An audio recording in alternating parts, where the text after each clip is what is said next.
Magandang umaga po sa inyong lahat. Nakapag-file ako.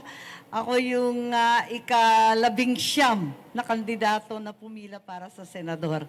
Ako'y pumila sa ilalim ng dati kong partido, nasyonalista, pero hindi po ako kaalyado ng anumang pangkat, anumang sektor, anumang grupo. Kaya tinataya ko na ako'y mananatiling malaya at matatag. Sa inyong lahat, sisikapin kong sagutin ang inyong mga tanong, pero hindi ko alam lahat ng sagot. This is a work in progress. This is the first time I've ever done this. But I have not resigned my old party, the Nacionalista Party. And the only thing is that I will not constitute a part of the administration alliance to allow me to work together with every sector to be able to cross the line and to get things done. So, eto po ang aking pinipilit gawin. Hi, ma'am. Good morning. Ma'am, pero can we just be clarified?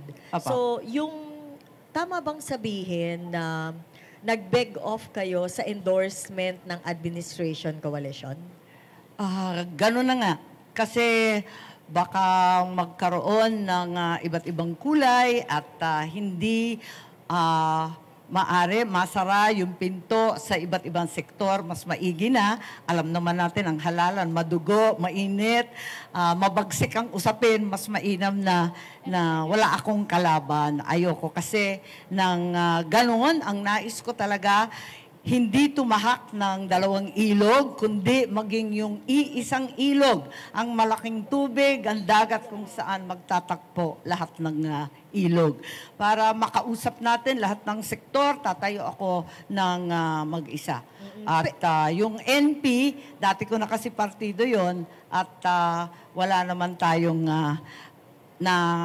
kikitang sabit sa hinaharap. Opo, pero Sen, bago po yun, nagkausap muna kayo ng presidente na i-discuss nyo po ito sa kanya.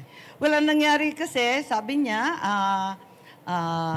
paano ba ito kung magkaroon ng, siyempre, yung banatan kapag eleksyon, di ba? Birahan, may laban-laban.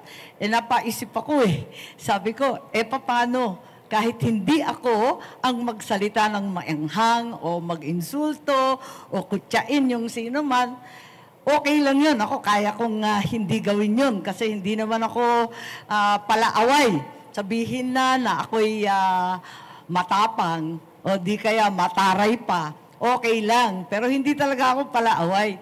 Baka hindi ko matiis kapag maanghang na yung sinasabi tungkol sa iba pang sektor. Ma'am, one last from my end. Po. Pero bukas po kayo sa possible endorsement, halimbawa po, ng kaibigan po ninyong si VP Sara dahil may hugpong siya na malaki ring partido.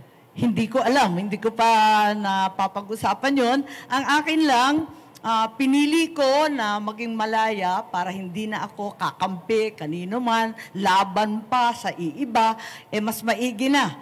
Piliin na lang natin ang sambayan ng Pilipino. Okay. Michael Rogas, please. Ay ma'am, magandang umaga po. Michael Rogas po from Radyo Pilipinas. Ano po ang pakiramdam? Kasama po natin ang dating unang ginang sa pagpapile po ng ating Certificate of Candidacy. Yung nanay ko, excited. Hindi nakatulog yan. Alas 5, natulog. Biglang nariyan na. Alas 7, nasa simbahan na, nakikidasal. At inaasahan ko na talagang yung swerte at yung wisdom niya sa politika ay maibigay rin sa akin. Nabanggit na po kanina, sususugan ko lamang po yung naunang tanong about Vice President Sara. Kung sakaling magkaroon ng endorsement sa pagitan po ni VP Sara at sa inyo po, tatanggapin po ninyo, ma'am? Hindi natin alam. Ang hinihiling ko, yung endorsement ng lahat. Sana talagang tuloy-tuloy ang pagsusuporta at pagmamahal sa akin. Kanina, sa labas, napakainit. Pero nagdatingan yung iba't ibang panig mula sa Ilocos Norte, yung aking mga mayor. Pagkatapos dumating din yung mga IP namin, yung mga Tingyan, yung mga Igorot nariyan sa labas. Natutuwa naman ako dahil andyan yung endorsement ng iba't ibang senior citizen, yung ating mga TODA, yung ating mga young farmers at kung sino-sino pa. Kasi sa pakiwari nila, kahit papano may nagawa maawa naman tayo, higit sa lahat sa mga magsasaka pagkat ako yung pasimuno doon sa pagmimigay ng mga titulo, yung Agrarian Reform Condonation, yung bilyon-bilyon na utang na pasawala natin at nabigyan sa wakas ng individual titles ang ating mga magsasaka. Pero step 1 pa lang yan kasi alam natin may titulo nga, wala namang pera, wala namang pambili ng abono, wala namang pambili ng krudo at dahil dito, tatakbo ako muli. Maraming hindi pa tapos. Andyan din sa labas, kasama ng mga seniors, yung ating mga PWD at saka senior citizens. Yung PWD at saka yung solo parents, wala pang tulong talaga ang pamahalaan sa kanila. Kaya andyan. Andyan sila kasi sabi ko, pagkatapos ng seniors, unahin muna natin yung lola at mahirap na. Abay, sumama sila. Kaya yan yung mga endorsement na talagang nag-aantig sa akin na tumakbo muli. Thank you so much, ma'am. Okay, may tanong pa po. Go ahead. Pakipasa lang, please. Thank you. Hi ma'am, good morning po. Amor po from Newswatch Plus. Ma'am, to clarify, yun pong filing po ninyo ay under Nationalista Yes. Party pa din po. Oo. So, but you also said na parang tinatarget nyo pong maging independent. So, where does it start and where Hindi, does kasi it end? alam naman ninyo, nagkaroon ng mga alyansa. Di ba may isang alyansa, 5 partido. May isa pang alyansa na 2-3 partido. Sa akin, mananatili lang ako sa partido ko dahil doon naman ako mulat sa poll at hindi na ako makikipag-alyado kasi parang gumuguhit ka ng linya. Ayoko nang ganun eh. Gusto ko, kausap ko lahat na makipagbate sa bawat isa at higit sa lahat may magawa. It's very, very important to me that I am able in every case to cross the line and to be able to speak to each and every sector and finally get the work done. Nagawa na rin natin yan, nagsimula dun sa ayuda. Kung maaalala nyo, yung konsepto ng ayuda ay talagang taliwas sa isipan natin. Pero nung panahon ng COVID-19, nangailangan talaga ng matindi ang lahat ng sambayanan. Kaya nagsimula tayo magbigay ng SAP 1, SAP 2, iba't ibang klase ng ayuda at pinalawak yung AIX. Ako noon yung chairperson at pasimuno noon under President Rodrigo Roa Duterte. Nung dumating na ang panahon ngayon, ayun, itinuloy-tuloy na lang natin yan. At nais ko pang ituloy na hindi lamang ayuda, kundi dagdagan pa natin ng sahod. Kahit hindi minimum wage, sahuran na natin ang marginal farmers, bigyan na rin natin yung mga naghihirap na toda, yung naghihikahos ng mga market vendors. So yan ang pakay natin. Tuloy-tuloy lang po para sa akin, yung nasimulan na condonation ng penalties sa interest ng mga agrarian reform beneficiaries. Nag-umpisa rin kay Presidente Duterte para sa akin tuloy-tuloy. Maganda itong nangyari kay Presidente Bongbong at ang nangyari ngayon, talagang natuluyan na at naibigay na yung mga titulo. Ang sumunod naman dyan, bigyan natin ng tulong sa abono, sa krudo, sa binhi at iba pa. Okay, next.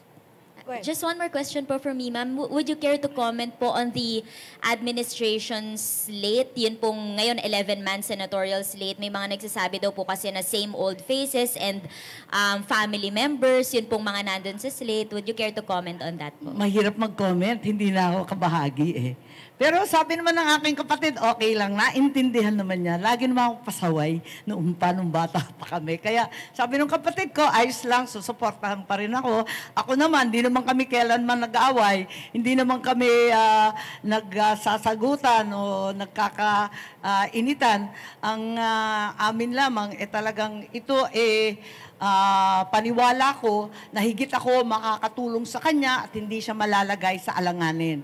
Ganon din ang iba pang mga pangkat, baka mag-alangan sila sa akin at kung ano-ano pa maisip, mas maigi na wag nang mag-alyansa.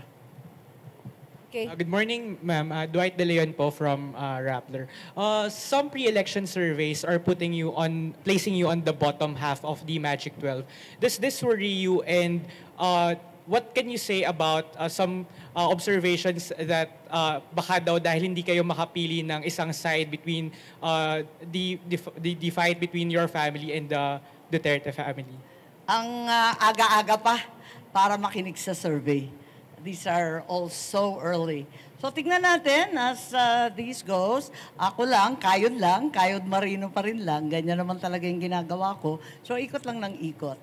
Yung ikalawa mong tanong, yung nasagot ko na hindi ako namamangka sa dalawang ilog, kundi inaasahan ko na ako ang maging ilog kung saan nagtatakbo ang lahat ng tubig. Okay, thank you, Ma'am.